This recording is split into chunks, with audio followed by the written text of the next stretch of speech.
आश्रम। मस्तराम बाबा की जय, मस्तराम बाबा की जय।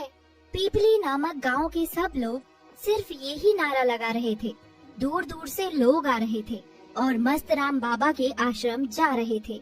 ये सब देखकर सोनिया अपनी पड़ोसन विमला से कहती है, दीदी आप सब लोग कहाँ जा रहे हो?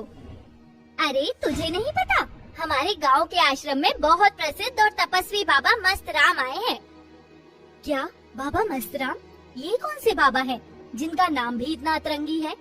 सिर्फ नाम ही नहीं, उनके काम भी अतरंगी हैं। हमारे गांव की सभी गरीब बच्चियों को उन्होंने नौकरी दिलवाई है अपने आश्रम में, और जिन औरतों के बच्चे नहीं होते थे, बाबा की कृपा से सबके आज बच्चे हैं। अच्छा, इतने चमत्कारी बाबा हैं। तो चलो दीदी, मैं भी आपके साथ चलती हूँ। फिर सोनिया विमला और गांव वालों के साथ आश्रम पहुँच जाती है। वहाँ जाकर सोनिया देखती है कि बाबा मस्तराम ध्यान में लीन थे। उनकी बड़ी बड़ी दाढ़ी, रुद्राक्ष की माला गले में। ये दृश्य देखकर सोनिया भी बाबा की शरण में आ जाती है।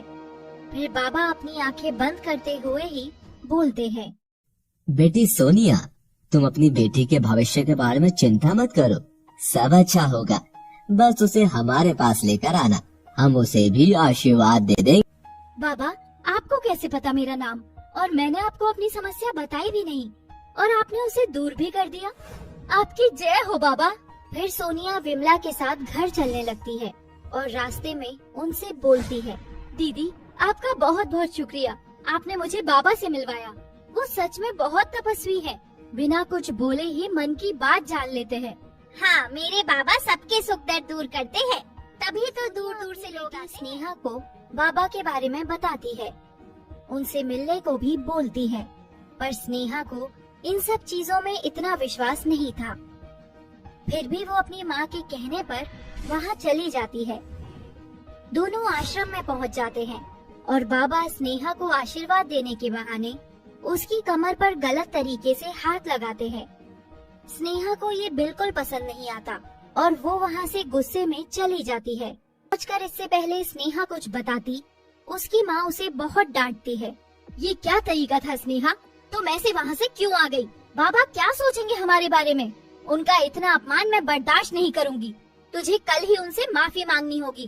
पर माँ, पर वर्क कुछ नहीं, चलना है मतलब चलना है, समझी? अगले दिन फिर से सोनिया अपनी बेटी को लेकर बाबा के पास पहुँच जाती है। बाबा इसे माफ कर दो, इससे गलती हो गई, ये अभी नादान है। कोई बात नहीं बच्चा, पर हमें लगता है कि तुम्हारी बेटी पर किसी का बुरा साया है। इसे कुछ दिन आश्रम में ही छोड़ दो, हम सब सही कर देंगे, वरना इसकी मृत्यु निश्चित है। मुझे कोई खतरा नहीं है और तुम जाओ यहाँ से, ये मेरा हुक्म है। फिर बाबा के सब चेले और सुरक्षा कर्मी चले जाते हैं, सिर्फ बाबा और अनोखी रह जाते हैं। जैसा तुम चाहती थी मेरी जान, अब सिर्फ हम दोनों हैं। अब बाबा को अपना जादू दिखाओ। अनोखी बाबा के करीब जाती है और बाबा अपनी आंखें बंद कर लेते हैं।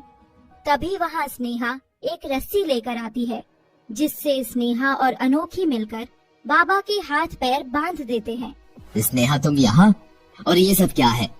ये क्यों बांधा है? अभी मैं अपने चेलों को बुलाता हूँ। बुला ढूंगी बाबा, किसको बुलाएगा? कोई नहीं सुनेगा तेरी आज, जैसे किसी ने मेरी नहीं सुनी थी। मुझे माफ कर दो बेटी, अब मैं कुछ नहीं करूँगा। तू अब सच में कुछ गलत नहीं करेगा, क्योंकि तू कुछ कहने के लिए जिंदा ही नहीं होगा। फिर अनोखी बाबा की जायदाद के पेपर लाती है और बाबा से साइन करवा